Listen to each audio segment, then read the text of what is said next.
reading you some Halloween facts from history.com. I hope you enjoy them. So, let's start. The first fact is titled "A Fear of Vampires Spawned by Consumption." During the 19th century, the spread of tuberculosis or consumption claimed the lives of entire families in Rhode Island, Connecticut, Vermont, and other parts of New England. Before physicians were able to explain how infectious diseases were spread, hopeless villagers believed that some of those who perished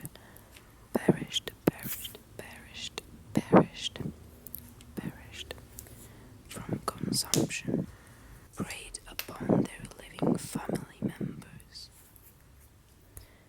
This spurred a grim practice of digging up the dead and burning their internal organs. The second fact is titled "Why Witches Fly on Brooms." Brooms. The evil green-skinned witch flying on her magic broomstick may be a Halloween icon and well-worn stereotype, but the actual history behind how witches came to be associated with such an everyday household object is anything but dull.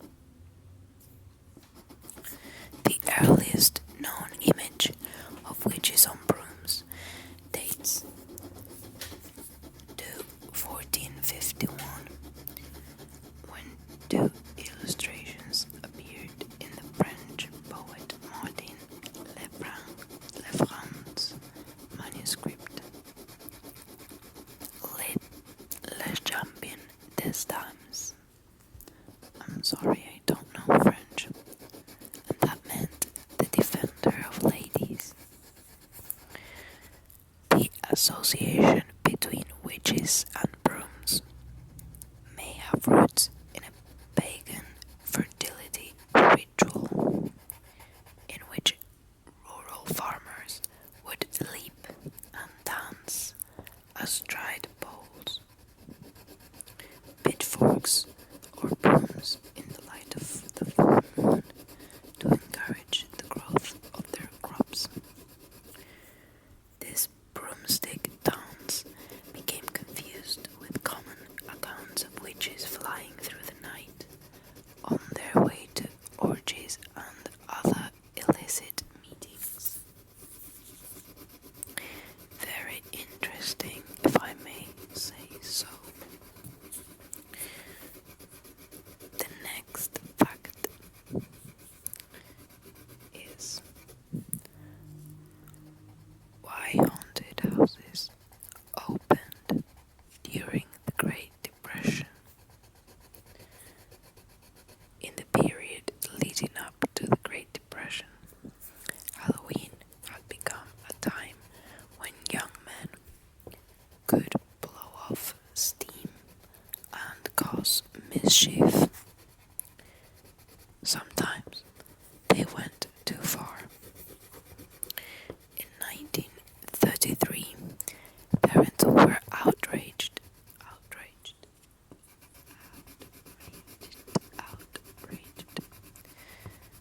when hundreds of teenage boys flipped over cars, sawed off telephone poles, and engaged in other acts of vandalism across the country.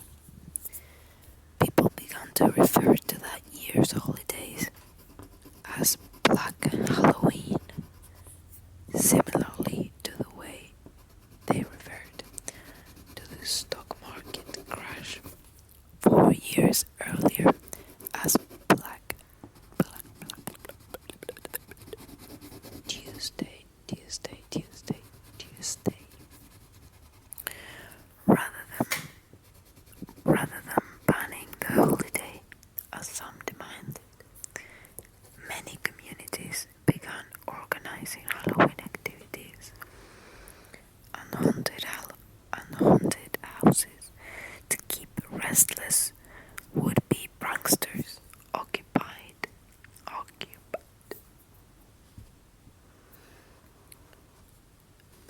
Next fact.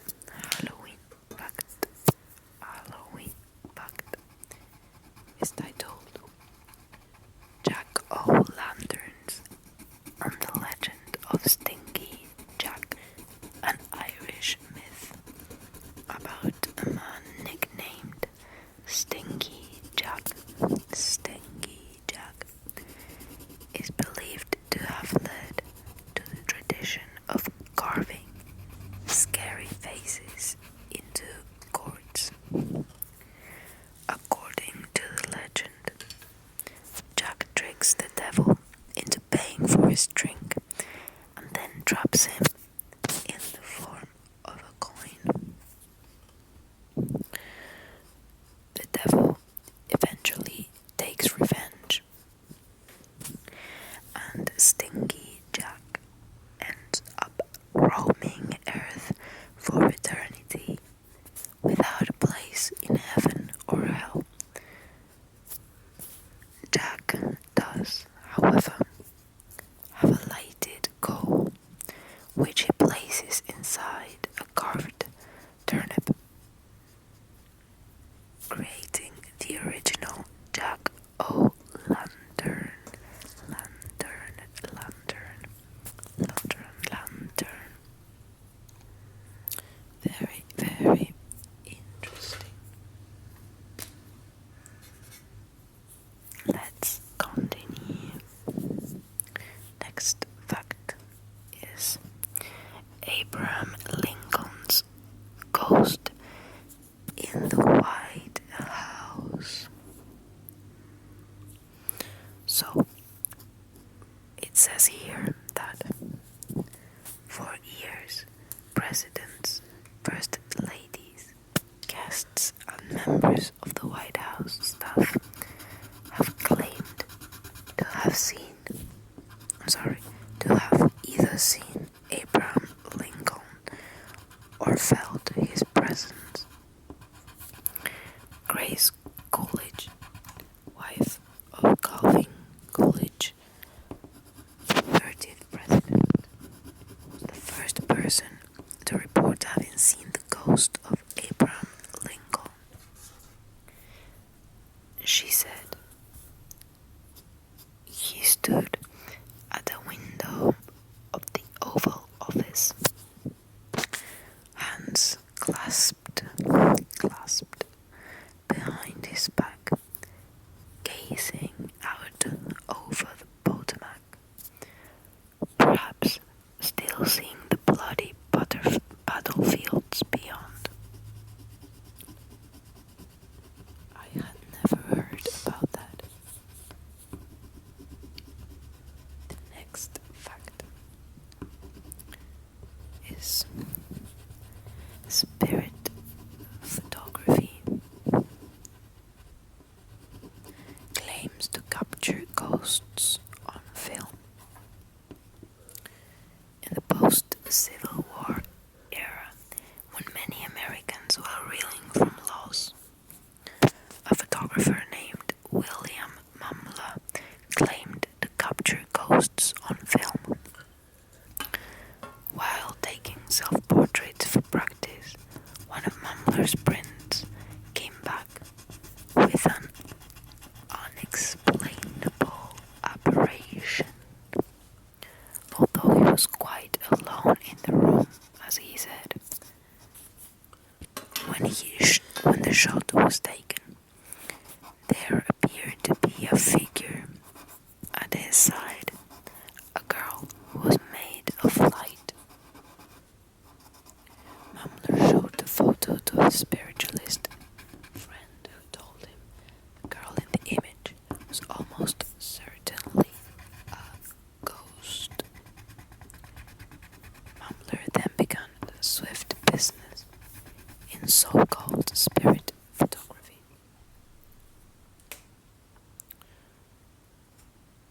Then, the next fact. I am curious about the following fact. It is titled, "Why Mary Shelley Carried Her Dead Husband's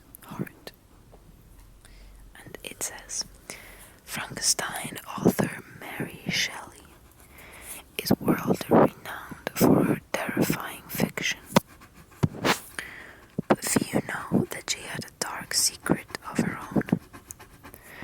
Shelley's husband, Percy, drowned at the young age of 29 when his boat was caught in a storm in July 1822.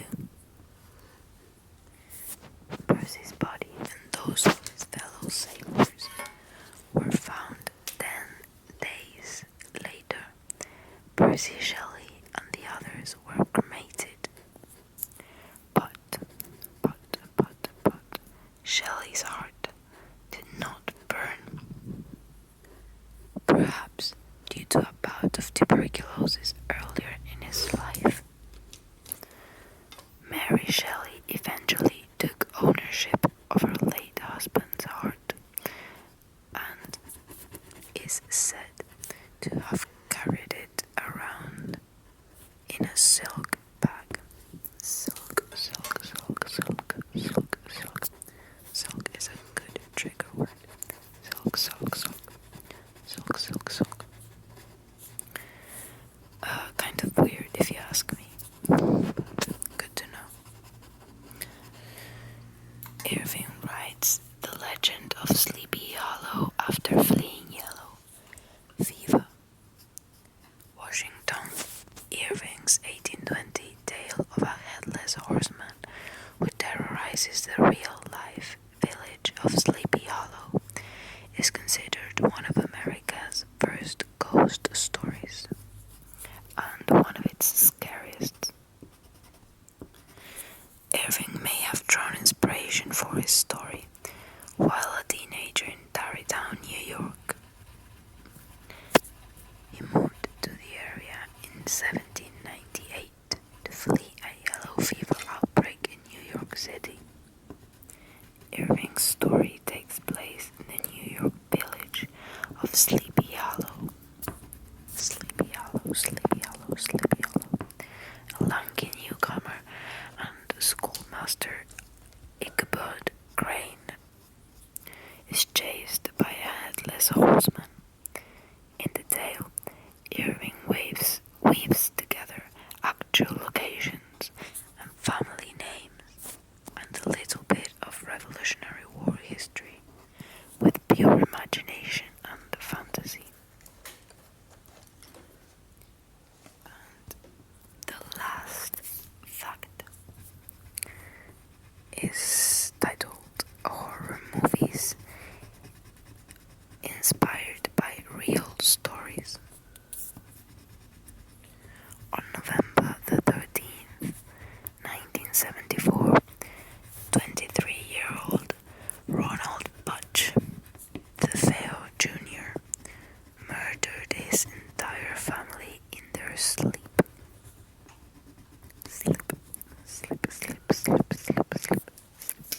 1 year later, the Lutz family purchased the house in Amityville. Oh, like the film. Now I get it. Purchased the house in Amityville, New York, where the horror took place. George and Kathy Lutz then claimed they experienced shocking paranormal phenomena in the house. Green slime oozing from the walls, a creature with red eyes, and multiple family members levitating in their beds. The claims appeared in Anson's 1977 book, The Amityville Horror, which inspired the 1979 movie of the same title, and which